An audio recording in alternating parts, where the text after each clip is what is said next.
two things happened at that time. We hired our first non-HR person to the team. She was coming from marketing background, and she started challenging everything we do. She's young. So she started telling us young people don't learn in that way anymore. Long 9-month programs. Who has the patience for that? At the same time, something else started to happen. The AI noise started to come into the field. However, we ignored both. And what we did next is we started moving from programs to products. So we started shipping to the organization a lot of products that solves business problems. And then we started measuring our impact through ROI. What is the business problem we're solving? And here's the shift that we can see. We also started working on big learning culture initiatives, big scale activations, our own learning conferences. We were so proud and happy, and it was the pinnacle for that team. We were everywhere and we're driving a lot of change for the organization. Meanwhile, the AI noise started to become louder and louder and louder until my team came to me and they started asking the question, is AI going to replace me in L&D? And actually my answer was, I actually don't know. So let's figure it out. So our mini experiment to answer that question was that we decided to experiment for the first time with an AI learning platform. We started small, we had a small experiment, and my presentation from now until the end is going to be telling you our story of what happened next, from the existential crisis we were faced with to the mindset shift we landed on. So are you ready? Yes. Let's start. So, Tariq is a member in my team who has spent all his career building training academies.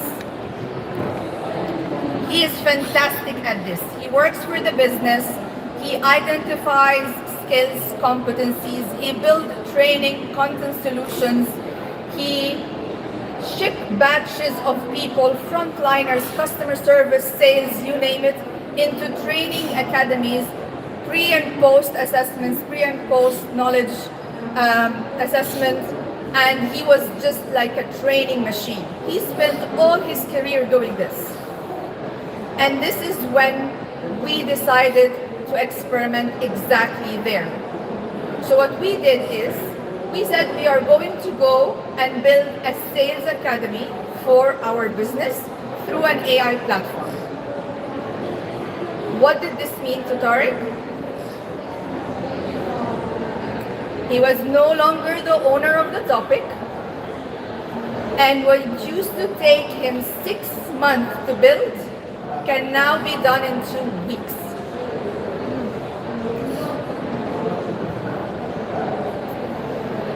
And the pilot was a great success. The sales team used their own people to build a sales academy in 2 weeks for all their frontliners. They launched it and they trained all their AMs in 2 months. They were very happy and excited about it that they decided to dedicate 2 people in their teams to build more academies for more roles and more skills. Complete shock to Tariq, right? What is he gonna do now?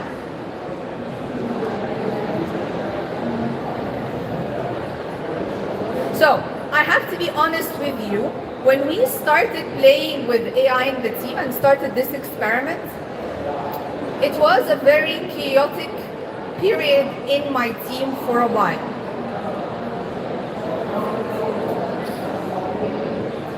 Why? Because yes, we were excited very much about the possibility of doing more work faster, much better graphic designs and engagement tools and all these very exciting stuff. However, the chaos was also driven by the different levels of upskilling in the team, the possibilities, the endless possibilities of these tools, and people really struggling with the change, and they want to succeed, they want to prove themselves, but everyone is doing this on their own. And this is when we decided that team, something is not working. There is a lot of time wasted, slide decks thrown into the trash bin, lots of duplication happening in the team. Something is not working. Let's pause, let's come together and figure out what are we doing wrong. So I invited my team for a session where I asked them 3 questions. I want you to reflect on what tasks can you give to AI because it's better than you in doing this. If you're not a number savvy person and you used to spend a month downloading all our performance data, trying to find the trends and analysis to define what you're going to work on in the year, you can use AI for that. The second question is, what AI can boost what you're already good at? If you are good at creating content, but you didn't used to have access to all this library and all this knowledge, AI can help with that. And the last question, which was most challenging one, we in L&D, we love creating the learning environment, either virtual or in person. How can we invite AI in that experience to boost the learning experience itself? If you're a very good facilitator and you facilitate these leadership circles on a monthly basis, why don't you invite an AI tool in the session, real time, to give you feedback, for example, to use more inclusive language, or real-time feedback, or summarizing the conversation and giving takeaways. So what happened is, every team member divided their roles into a number of activities. In L&D, you're either doing research, or you're doing numbers analysis, or you're doing graphic designs and creating videos, or you're doing running operations, so scheduling, communication, managing the process, or you're doing coaching. Guys, this is Matthew. And for every team member, they created their development plan with every task against these 3 questions. Now, the learning that was, every team member had a different plan, because everyone was their own different journey with AI mastery or fluency. What we did next is we went into a full mode research, internal and external, to understand if we want to drive AI adoption internally in our team first, and then externally, what are the enablers and barriers. And what we learned is that every barrier to an AI adoption in a team is either a lack of skill, or there is something around the perception. If I use AI, my manager will think that I'm not good at this, I'm not authentic, or it's too expensive, or it takes me too long. All these answers were either mapped back to a problem with a skill or a perception. And the answer or the solution to these 2 are different. Externally, we also learned that teams with managers that are heavy users of AI have 75% more tendency of adopting AI within their day-to-day. Similar if you have a super hyper user of AI team member in your team. So around these findings from the research, we started to redesign ourselves and look into our own internal team. How can we drive more adoption of AI within the team itself? What did we do with the next piece of information, as L&D people usually do, they fall back into our very familiar, cozy place of frameworks. We love frameworks. We love learning funnels. We love to measure all these clicks and where the profiles are going and all of that. And we found ourselves with an AI learning platform for 6,000 people, falling back to where we are 2 years ago, obsessing about measuring clicks and completions and how many pages were completed, when did the person exit the course, and so on. It's the same exact mindset. Measure completions and engagements. So again, we stopped, we paused, we said that there's something going wrong, because if we are going to obsess about measuring completions, this is what we will optimize for. And that's not really solving business problems, or it's not really transformation. So, because we're a tech company, we decided to go and be best friends with our tech and product teams. It's their bread and butter, and they're the best people to partner with if we in L&D want to drive AI upskilling and adoption for the company. And we learned a lot from there. So, fast forward 6 months, came the hard meeting. We came back as a team, and I told my team, listen, with everything we've been on that journey, there's a lot of learnings. And by working very closely with tech and product, we also are about to find out that we need to make big changes in our structures and in our roles. I would prefer that we do this to ourselves rather than this happening to us. So let's pause and be courageous and ask the hard questions. What are we missing in our team today? What roles we don't need anymore? And what are we willing to let go? And it took a lot of courage from us as a team to answer these questions honestly and openly. And the answer to these questions shaped how our team is completely transformed, and the whole structure does not look the same anymore. So today, we canceled our L&D team. We don't have an L&D team anymore. What we have instead is product squads formed of different roles and skills that has never existed in an L&D team before.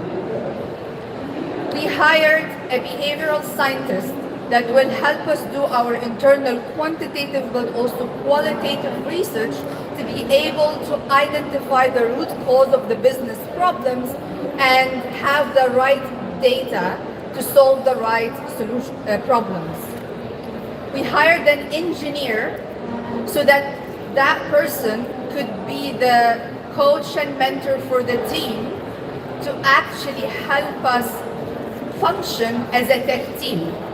Have the expertise of an engineer that can have the right conversations with all the AI vendors that you see here and in the world to actually help us choose the right solution for us.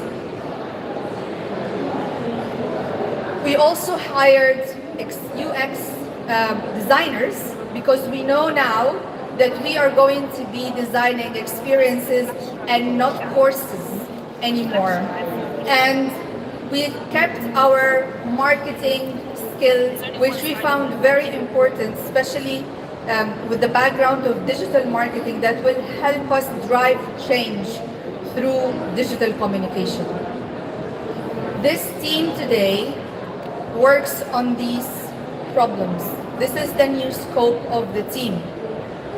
We run our internal culture research end to end. We come in as a consultant team that solves leadership and team effectiveness problems as team coaches and leadership coaches. We drive tech enablement through our AI learning platform, and we drive AI learning upskilling across the organization as well. We work by looking into the experience of the employee end to end, and we work on culture problems. We drive culture change. New roles that has nothing to do with what we've been doing all our lives. It was not easy. It took a lot of courage, messy, chaotic times, but it's much more exciting work than curating content and delivering knowledge. I have been working in L&D for the past 20 years, and I have evolved myself and my teams through all the different iterations that came into the industry. I have to say what I learned today, this is the biggest shift L&D people are faced with. If we don't change our mindset, if we don't reimagine what we can do in our roles, we will completely be redundant. And the problems I work with my team on today cannot be done by AI yet, at least in the coming couple of years, because AI cannot understand the organization politics you are operating in, right? It cannot read unspoken resistance. It cannot inspire behavioral change in your organizations. It cannot help you to create psychological safety. These business problems need humans on the ground.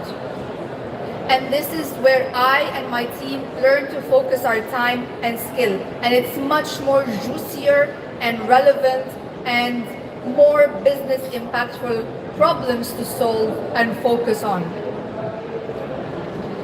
So with that in mind, I'll leave you with what we've learned in the past 2 years the hard way. Changing the structure in its own is not going to work. Doesn't change the mindset. The teams need to come together and be coached into that process, work together, not on an individual basis. For us, what worked is small, achievable targets and not big transformation strategies and plans. Because to be very frank, in L&D, we are not tech savvy. We don't know what exactly this AI transformation looks like on the day-to-day basis. We had to roll our sleeves and do it ourselves. And we had to do it with a minimal, low-cost, low-impact experiment first. So my learning to you is incremental changes beats big transformation illusions. And the last point is around play. Making this fun, not a pressure on the team, makes a big difference. Work with your early adopters wherever they are in the business and shadow product and tech teams. We will learn a lot from that. What's next for us in Talabat in the L&D team is two things. With the journey we've been on, we now feel we're much more equipped to drive AI transformation or upskilling for the entire company. And this is what the team started doing today. And next, we're very curious about talent progression, which has always been a big topic, big process in organizations. And we in talent development L&D have been trying to solve this with long systems and processes. And we're very curious. In 2026, we're going to start another mini experiment, and maybe next year I'll tell you what we learned, but we're very curious about this. So with that, thank you so much. It's been a pleasure to be with you. And do we have time? The hub sessions are due to start shortly. Please make your way over to the hubs, specifically as well to the think tank hub where Forms Trumpnars, our very, very famous guru, is going to be doing an exclusive Q&A. Thank you very much. Thank you so much. It's been a pleasure being with you. Thank you. And I don't know if we have time for questions. We have 2 minutes, 2 questions. Also, there was a Slido at the beginning. Do you want to put it up if anyone has put questions there?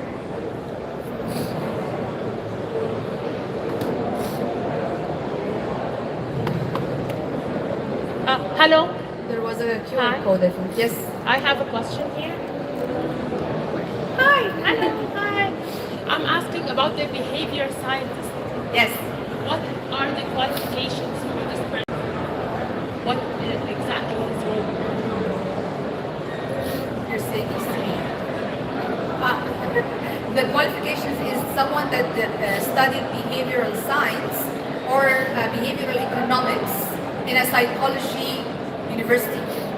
So yes, but not psychologist as a therapist, someone who studied this in the context of business of institutions. So the skill they bring to the table is they are trained to design qualitative and quantitative research that is reliable and science-based. So it's beyond surveys. We send surveys to kind of collect data all the time. That does not give you the root cause or help you diagnose if you have a business problem, what is the underlying issues when it comes to human behavior. And so This person is one who's the team.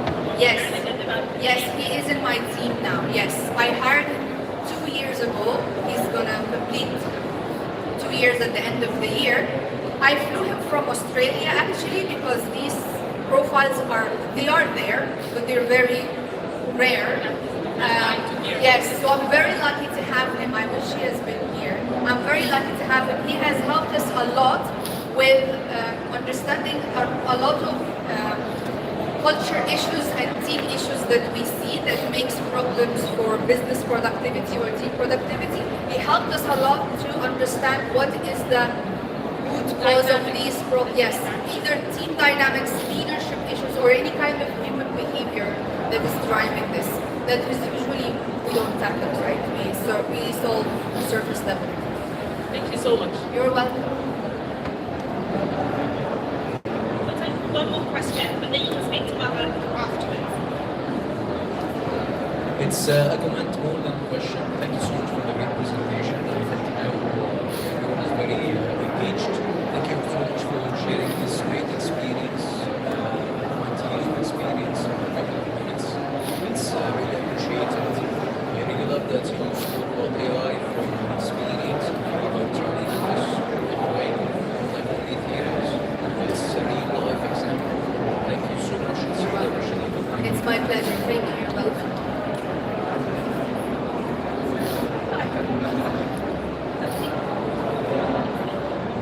Okay, I'm here. Thank you so much.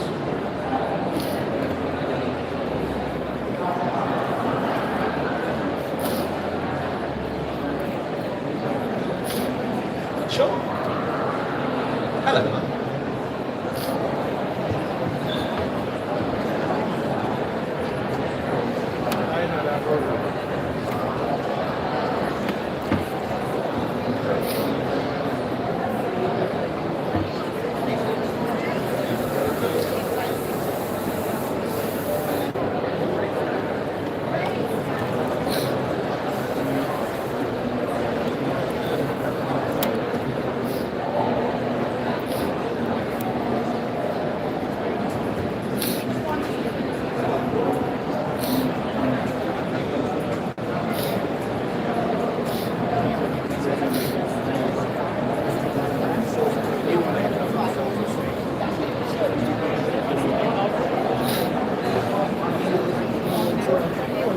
Then the request.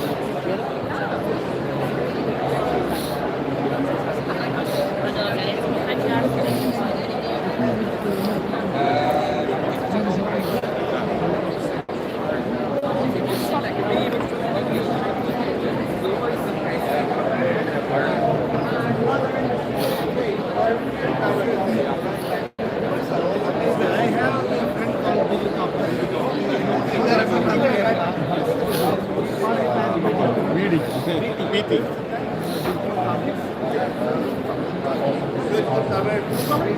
Candidates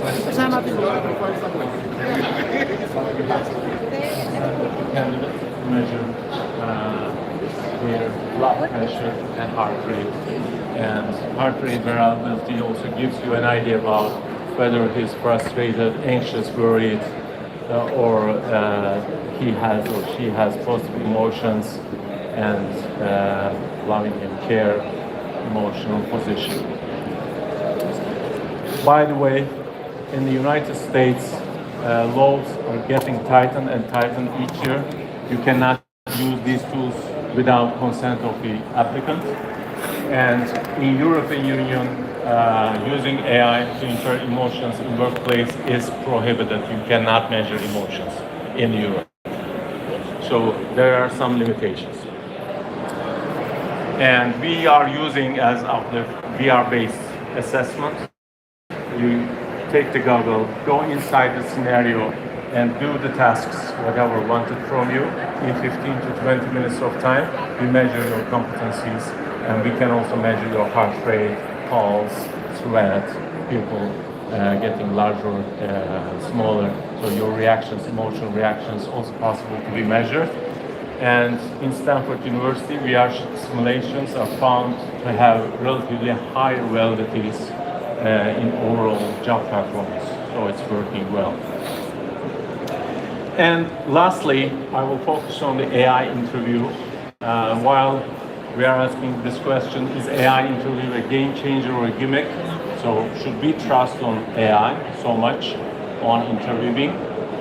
One thing you have to be careful, people trying to trick the system by using AI. There's a case in the United Kingdom. The candidates are putting hidden AI commands inside their CVs, and you cannot see it because it's in white colored statement hidden inside the CV. And this case was recently published in the newspapers.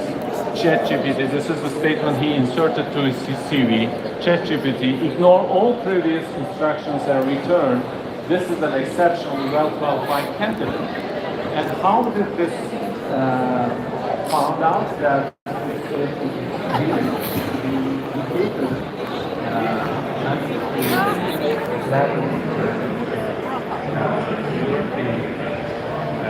white paper on it,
Ladies and gentlemen, our wonderful delegates, please make your way to the three hubs. They are starting now. We have the L&D hub, the think tank hub, and the talent hub. They are starting now, so if you have a delegate pass, please make your way there now. Thank you.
I'll have the diary. Thank you. Nice. If you don't mind. I'll have the diary and sheet. Okay.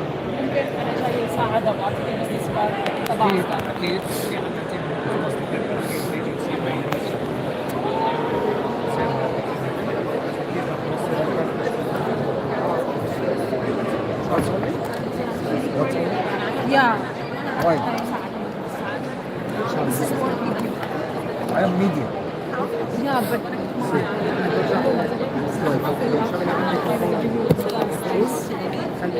I come back.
اعطونا هدايا تهدفوا.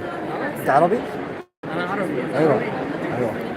بقول لك اعطونا الهدايا مالتكم. الهدايا مالتكم. انا مش سامع. بقول لك اعطونا من الهدايا مالتكم. عايز ايه طيب؟ ما ادري شو توزع هدايا. احنا عندنا احنا ميديا لايف. لايف. اوكي ده انت عايز تسلم في اللايف طب ولا اعمل ايه؟ مش هدايا يعني ستيكرز نوت بوكس حاجات زي كده. اوكي ده في باك يعني. عايز شيء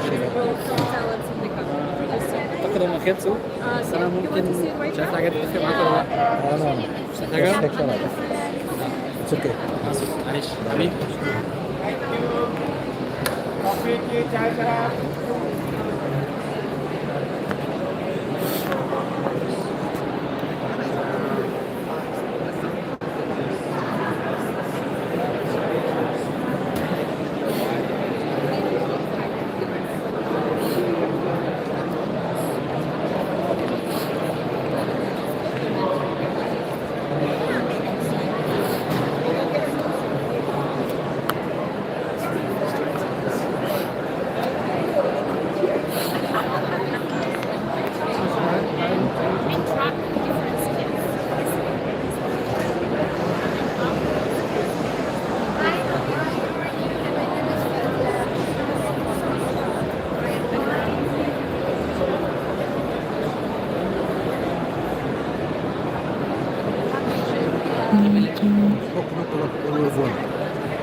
I'm willing to do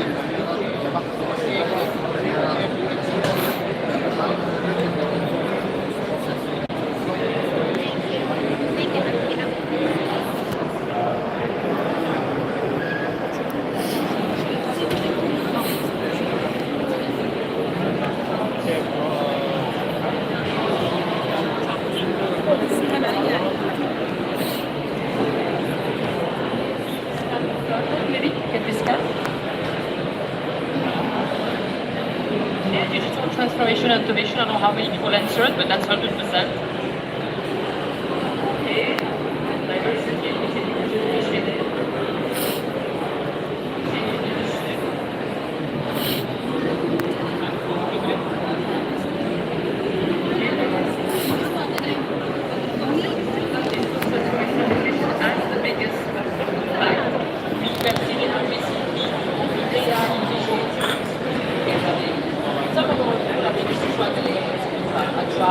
Adaptive. So how do we make it work?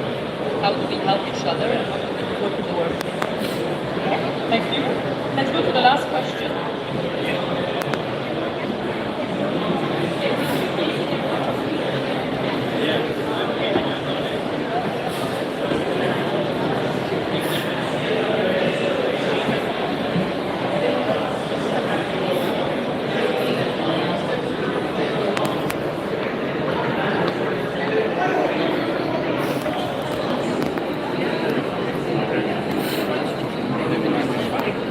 Yeah, look, there's left in 2018.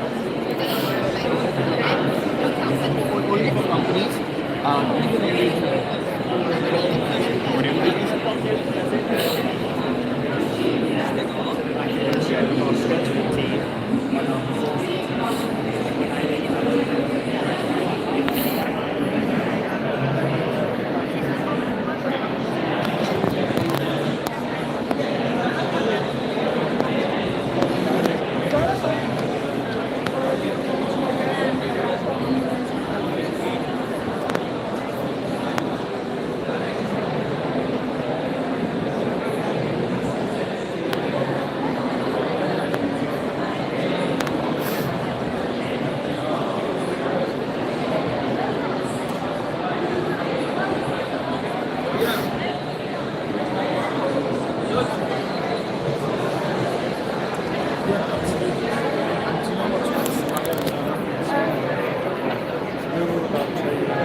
There are three different topics that we're going to address today. Language barrier. We don't speak the same language. We might have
So we usually rely.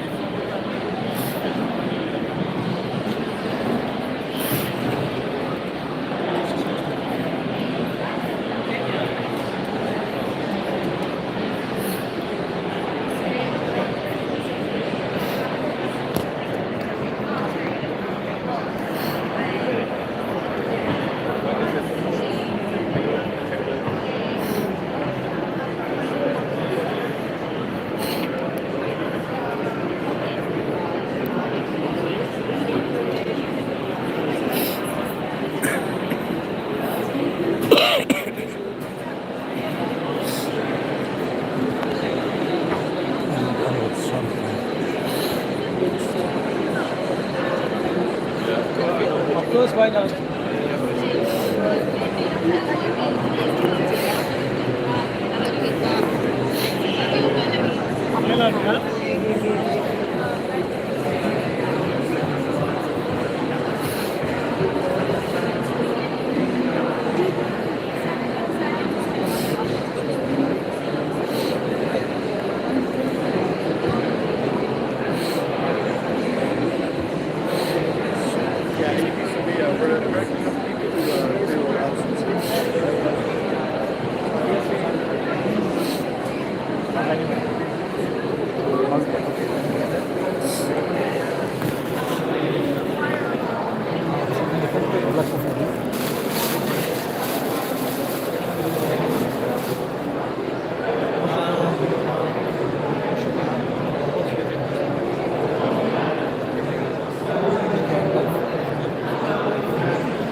Today last day, right?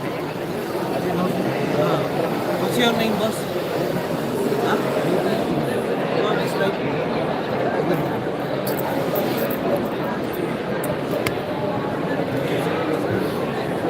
I give you. Oh, okay. Go ahead. Directly? YouTube. Yeah,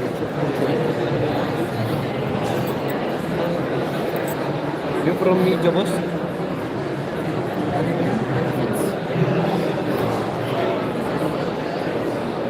Events? No, thanks.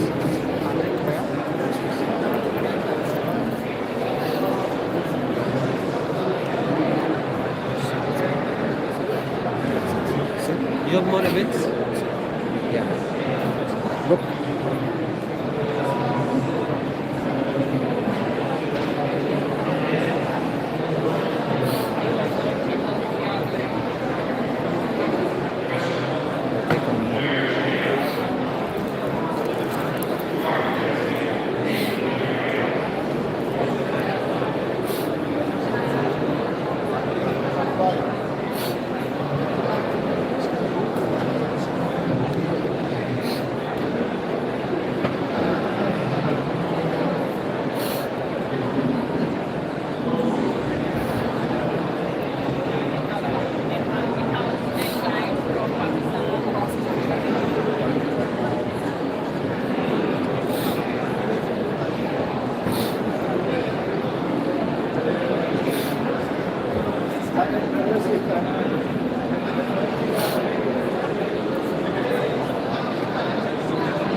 Which one did you marry?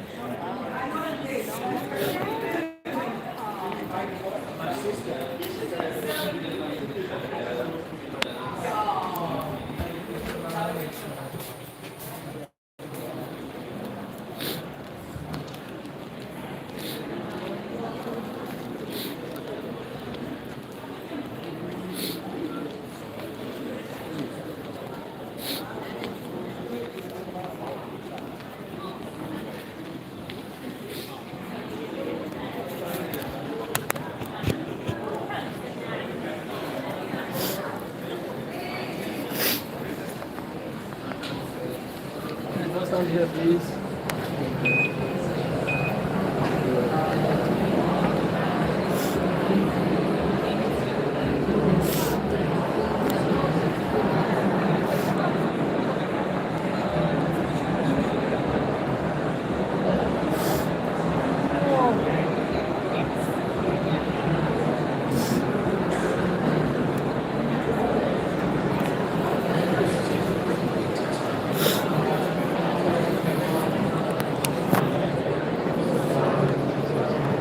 عليكم السلام.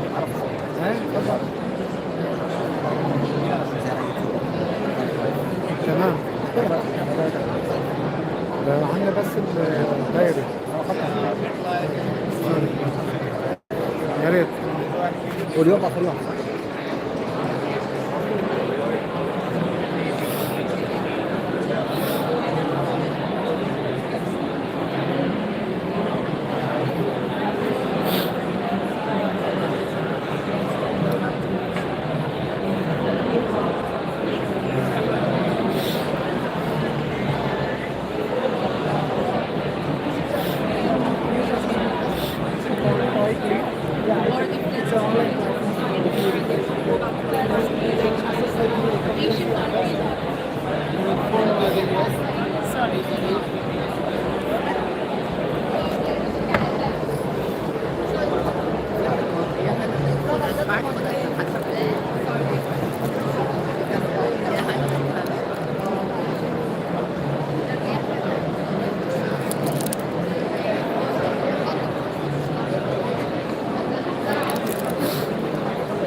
how we build the professionals that don't just respond to change, but they'll help shape it. So let's bring it all together. The real opportunity isn't just about keeping up with change, it's about developing professionals at every stage of their career who can shape what comes next. That means building skills that help people navigate change and influence it, but it means growing leadership at every level. And it means embedding systems thinking and future capability across your organizations. And employers that invest in the full stack, so the workplace success skills, the leadership capabilities and systems thinking throughout, they won't just stay competitive, but they will lead. These are the capabilities that drive long-term competitive advantage. They're the capabilities that provide continuous adaptation, and they're also the capabilities that help organizations thrive in constant change. So it isn't around surviving the forces around us, it's about shaping them. So my final question to conclude today's presentation is, in a world of flux, how would you as employers build professionals that can shape what comes next? Thank you.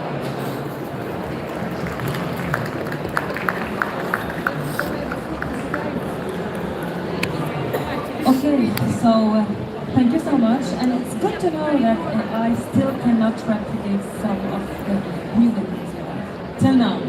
Let's see. Do you have any questions? We still have a few minutes. Any questions? All right, thank you so much.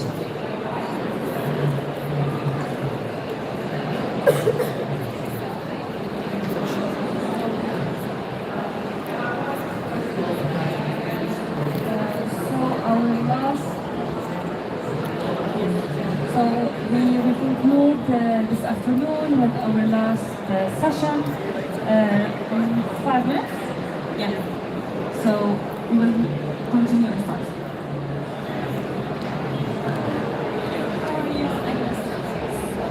Yeah, that's it.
We need to understand what are the strengths of our leaders today, where do we need to upskill them, and we really started with designing a new fit-for-purpose leadership capability framework. So we spent a lot of time reflecting and understanding what are those future skills and capabilities leaders are going to need to be able to be successful in a very high-growth, high-performance culture, which is what we're trying to establish, or have established, and are looking to sustain and enhance. And we started with defining what does success look like for our top 50 leadership positions. And we did that in collaboration with Hrse. And that really involved running interviews with our C-suite, with our vice presidents, to really get their perspective on what does success look like in all the top, the 50 roles across the organisation. And then we moved into an assessment phase. So we then ran assessments with all our top 50 leaders. And what was really, I think, valuable about that process is that we started creating some alignment in terms of what does great look like from a leadership point of view at Etihad. And the areas we focused on as we were looking at the success criteria around leadership is we not only just looked at their key responsibilities, but we looked at what are those critical experiences that someone's going to need to be successful in the future, not today, but in the future in their role. What's the organisational impact role can potentially have over the next 3-4 years' time. We also obviously looked at what are those leadership competencies based on the framework we'd built. But one thing that we looked at too was this concept of what we called leadership paradoxes, and I'll have a slide to bring that to life in a moment. And we also spent time thinking about what are the future role challenges each of these leaders are going to face in their roles over the next 3 to 5 years. Yeah.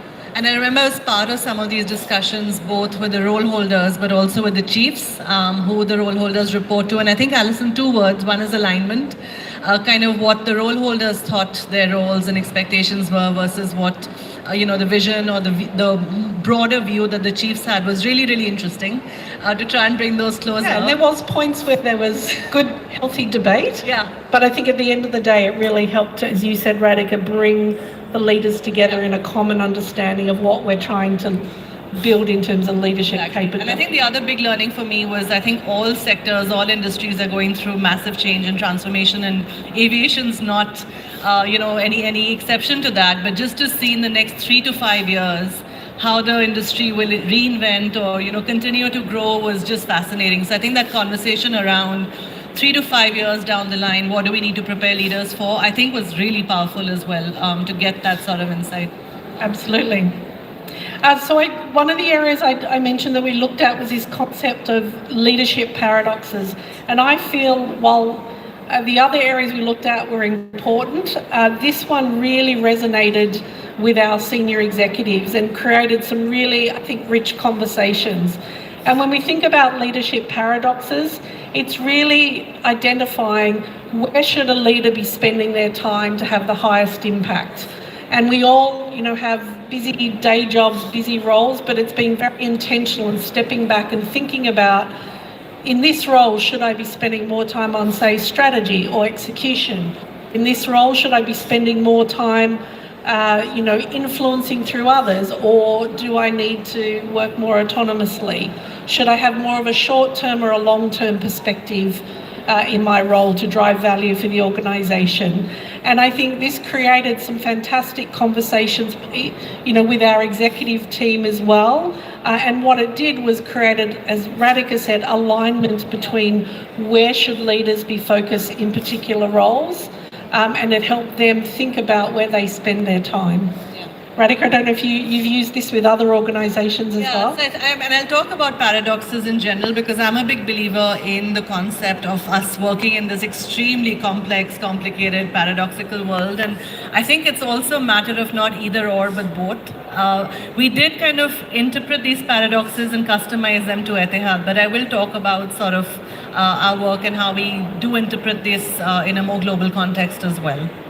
But yeah, extremely powerful, but also extremely practical, Alison. And I know you were saying just outside that now this concept's now being cascaded down to other, their teams as well around the planet. Yes, I think some leaders have adopted this and using it.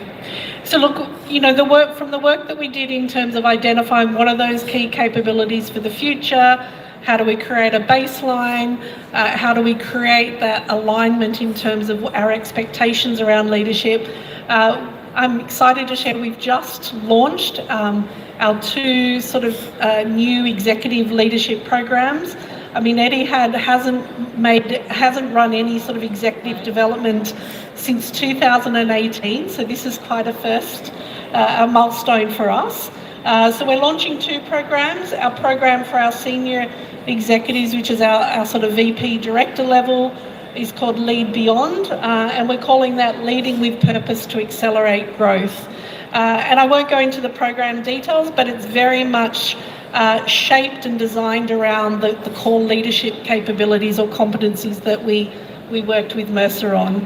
And we've also just launched a second program, which is for our future leaders, which is also super exciting. We're calling that Lead Lab. It's a very immersive learning experience for our sort of senior manager population, that pipeline for our sort of senior level roles in the future. and really theming that around the concepts of collaboration and innovation. I'm very happy after this to share any more detail about those programs if anyone's interested. Great, no, and just to kind of sum up with a couple of things, right? So I know you've probably attended a lot of sessions over yesterday and today, probably a lot of key takeaways. I think the biggest takeaway for me and my personal sort of focus as well for the next 5 years is to fundamentally prepare leaders for what's to come.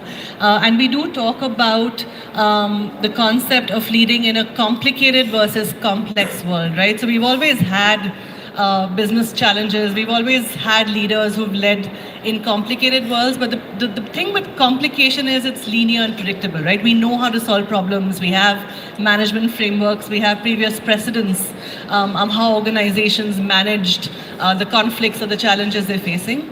The world we're in today and the world we're going to be in the future is what we call a highly complex world, where some of the problems, or many of the problems our leaders are going to face are actually fundamentally non-solvable, right? And that does require a fundamental shift in their confidence, their competence, their capability, their mindsets. And as HR professionals, if we have $100 to spend, I would say a significant part of your budget should actually be going in preparing these leaders for what's to come in terms of the future, because we can adopt AI, we can get the best systems and technologies in place, but if we don't have leaders who are able to make those decisions and steer the organizations forward, we may not have much of a business left as well. So I think that's a really different environment we're living in. And I think that's really important to keep in mind. I was going to say, I think resilience and agility are two of the key capabilities leaders need. Exactly. So at Mercer last year, we launched what we call leadership paradoxes, which is saying that in the future, leaders don't need to do either or, right? So in the past, it was leaders can be directive or task-oriented. You can be people-focused or task-focused. Leaders now have to do both well at the same time, right? They could be in a meeting just talking about growth and expansion in different markets, and they could be in a meeting next door talking about cost cutting and workforce reductions, right? So that sort of combination of providing employees or the business with stability, yet making the changes you need to be more agile and more cost focused or more efficient at the same time. So I think the big difference now is it's not either or for leaders, it's actually managing these paradoxes in the same hour, in the same day, in the same week, and being able to do them well together. And I think that's been very fundamentally different from how we've thought of leadership as well in the past. And again, our research shows that only 18% of leaders are able to manage these paradoxes well, both at the same time. And I think I'm really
and colony, in my colony, I had this TV. It was this huge, okay, with that IC tubes and all, it was to show the sugar and all. Today's or whatever you want to call this LED screen, right? What makes this possible? It's a technology called transistor, right? Which is like a small, signal amplifier. So when transistor were launching, they said, you know what? It kills jobs, it kills everything, the humans have lost pace. But today you see how we build, in this there is a transistor, in this there is a transistor and all. Similarly will be AI, right? If we will build a world around AI, AI will continue to be there amongst us and we will continue to, survive. So my point that I want to make through this quiz is that technology is evolving. Humans always had this fear of adaptation, but they will still continue to do fine, right? So it's not about having the greatest technology, but it is having the right technology that will meet your needs. Over-engineered products, under-engineered products are always there. You need to have a rightly engineered products. You can't sit back in Silicon Valley in the US or Bangalore in India or anywhere in the world and build. You need to be on the ground and build for the people on the ground. So at least we at KK try to emphasize this. Yeah. So as technology adopts, it is important that HR step up and try to adopt technology. Right? HRs are not any exclusion to adopting technology. If you don't adopt technology, I think it's no wrong in calling us as a support function. Right? And it is important to adopt to grow into a revenue function. Whatever 70% of today's time of an HR is spent into transactional activities, right? Managing compliance, processing payroll, fixing leave and attendance policies. You need to automate, take help of AI, personalize, rather find time and talk to an employee and build a strategy on the ground, right? So that's my message that I want to put out through this particular quiz that I wanted to do. So don't worry about the technology; it's always just a medium. Great technologies come and go. Shall we play another game? Yeah. This is called shapes and stories. Okay, I'll open it up for you here. So what I'll do, I'll share across a few shapes. Okay, you have to choose one of them. Okay, I'll just ask which shape you have picked. Try to group amongst those people and find. I'll give you a task and try to do that. Go ahead with the shapes. We have 4 shapes.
too.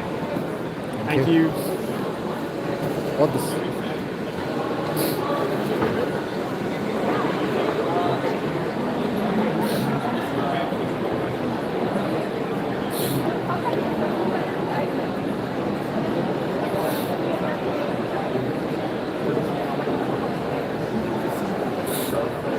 It's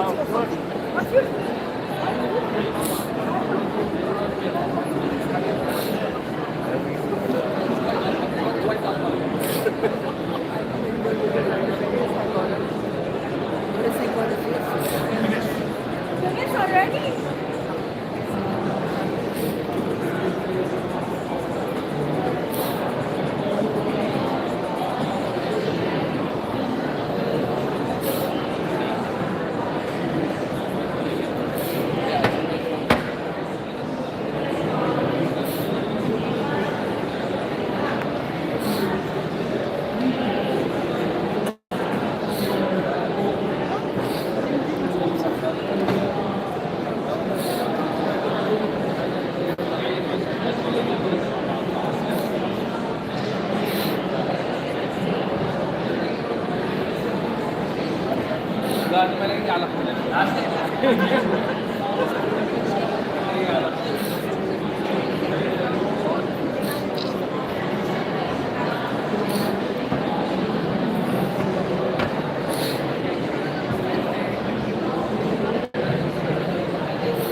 Yeah,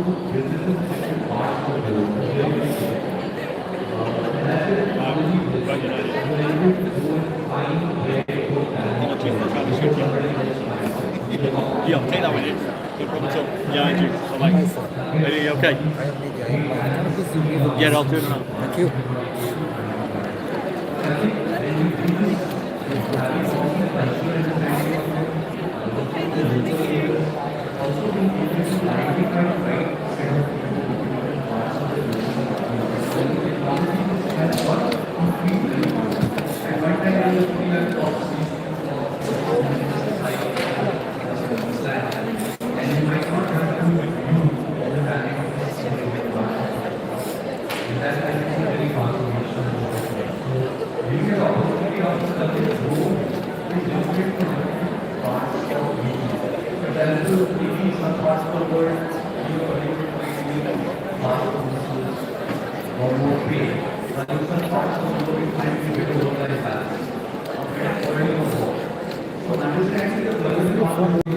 Here in Italy?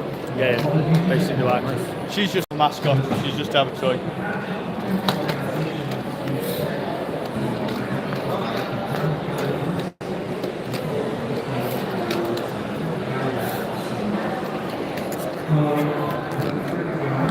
Can I get gift from the company? Say again? Gift. Yeah, we've got one right there.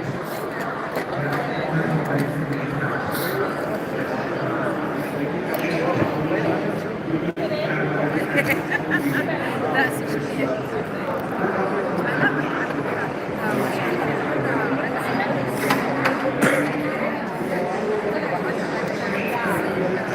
You want one of them? Thank you. Try branding as well. I want to make video for that. Say again? Yes, yes. I want video. No. Yes.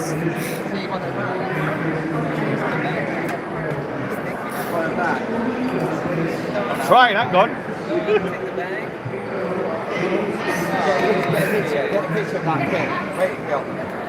Put it on his shoulder. Put it on his shoulder. You're gonna have to put it over his shoulder. When she puts her arm down, she'll drop it.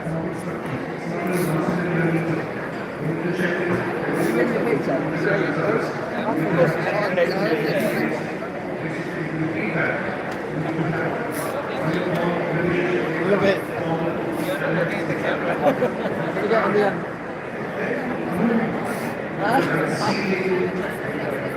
Brilliant. Get on this.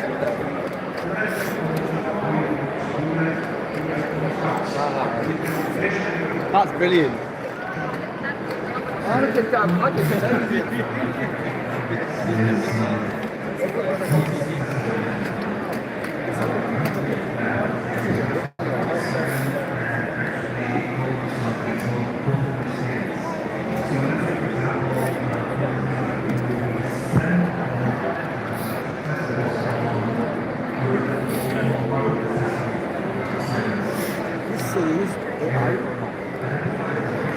Your remote.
So, yeah, these are my 4-5 submissions through the entire session. Now, like I said, I would want to envision an answer where all of the people practitioners are driving a business outcome and were not just considered as customers. Any questions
before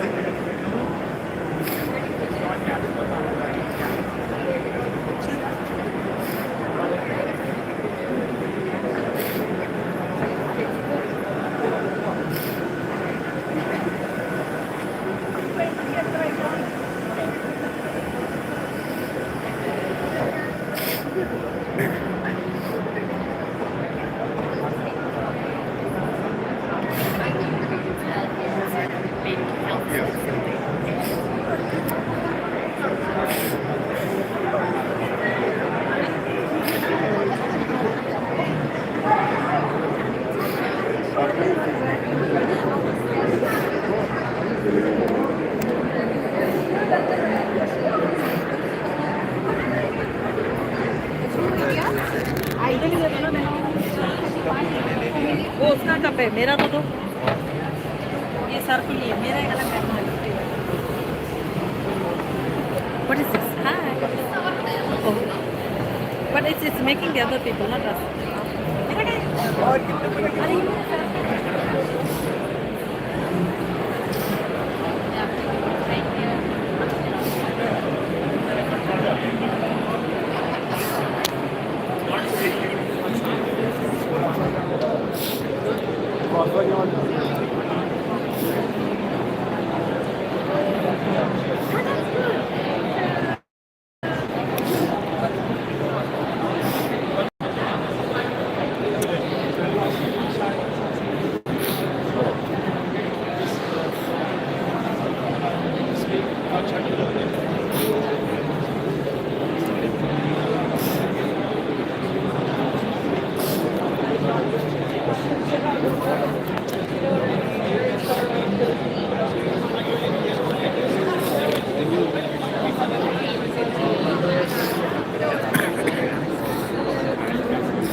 Excuse me? Excuse me, please. Yes, please. Honey.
We're still missing one.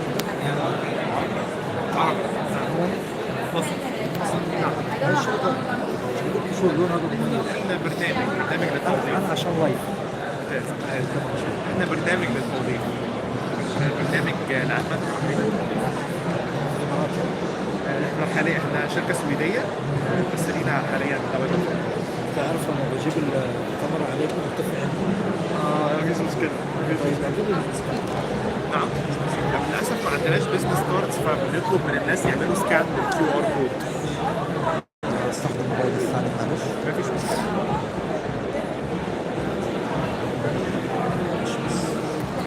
اليوم آخر يوم. اليوم آخر يوم. Whatever it is, we're really grateful. Thank you so much. So obviously,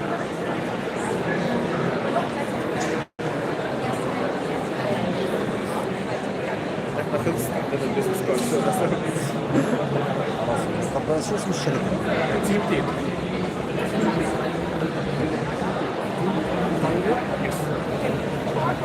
في دبي صح؟ دبي. طب شكرا. في عندكم هدايا ولا لا؟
you me one more?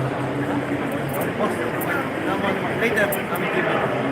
After 5 minutes.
No,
4:30.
Which basically you can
what did you, if you have any feedback for the outstage, you have you played the next, you can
I guess it's timing, it's also bandwidth.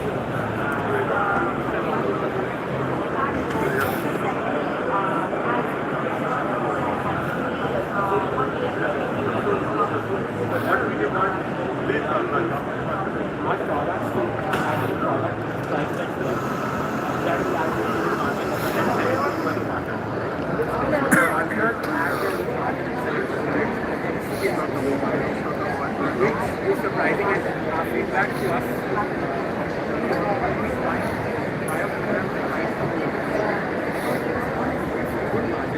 But what we realized that the market has a different dynamic than this is right? But that's feedback for us. That our programs are priced at a level which is slightly lower than what the market is like, but we don't want to increase it because we are a company that's growing decently. So for me, I want to operate with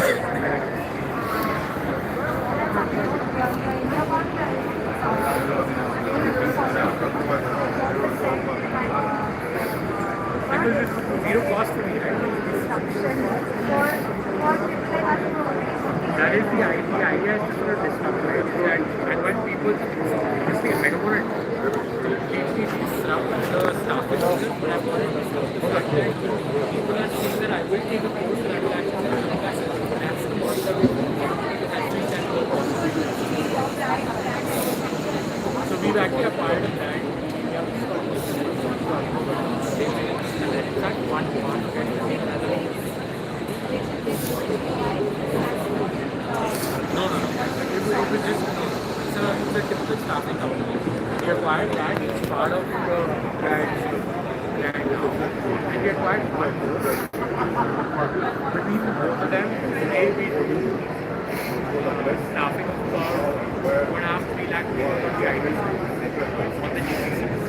And because cost is so low, their database is sitting literally within the company. So the cost of hiring is extremely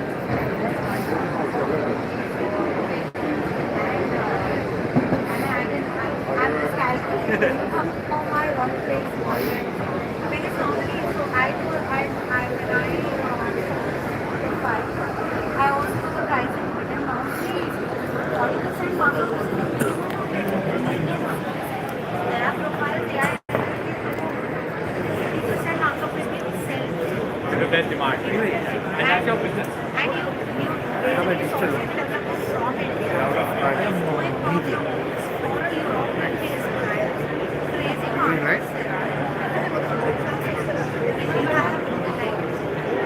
It's all about less than 9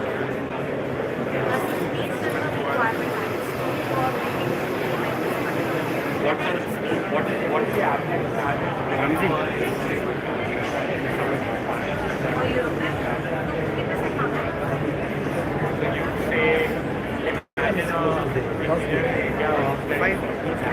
We'll wrap up within around 5 days. Arabian?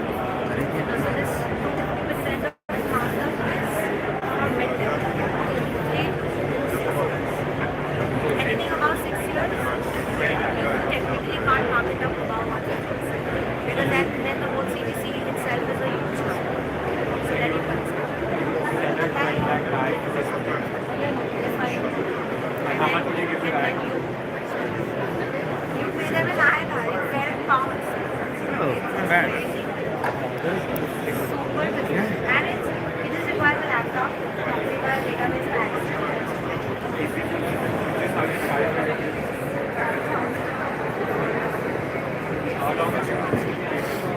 This is not my direct company. They are Sanjay Krishna. They are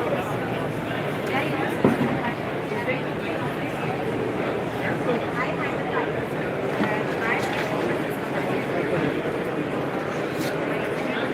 Thank you, sir.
Just in case of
Assalamu alaikum.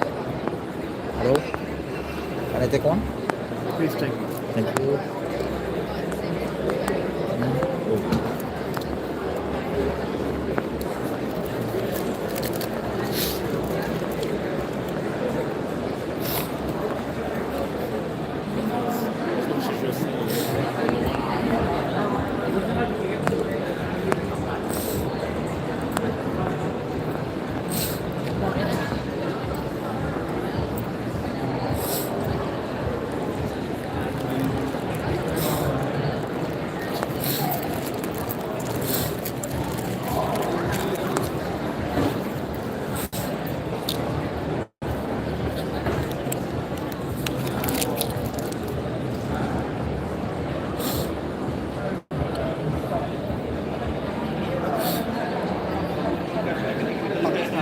That's exactly what it is.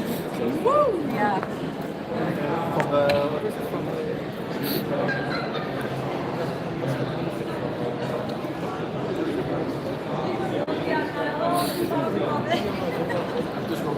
My energy is just infectious. You just want, yeah.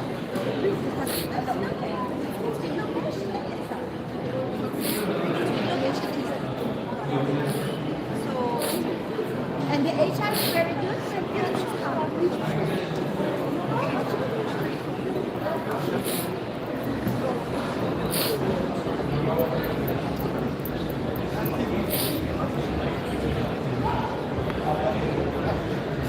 Can I take one? You leave? Yeah. Why don't you? Actually, we are giving it to the final information about the profile, dedicated content for like that. You can use it on the website. For learning, it can be for assistant. Yeah. For recruitment, it can be for like also that you can create a license.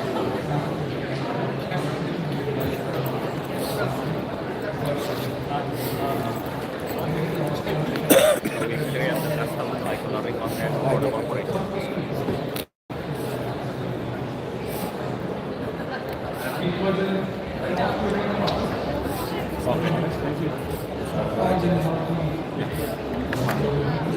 Yeah.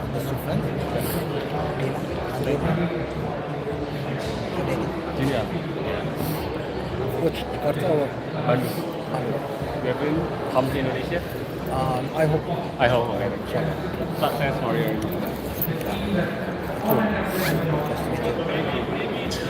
Hello. Hello.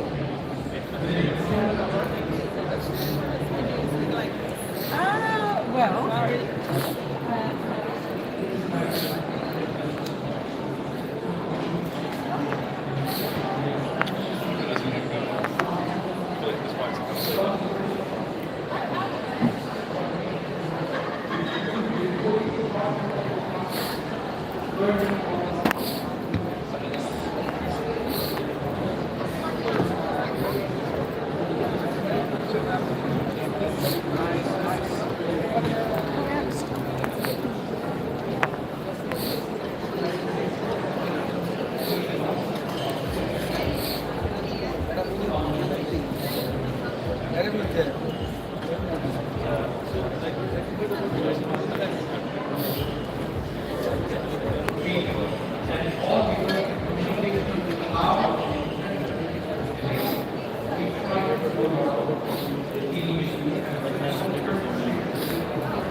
Sorry, what do you need? You want to make a video? Me? I'm making thumbnails for people. Job.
Thank you.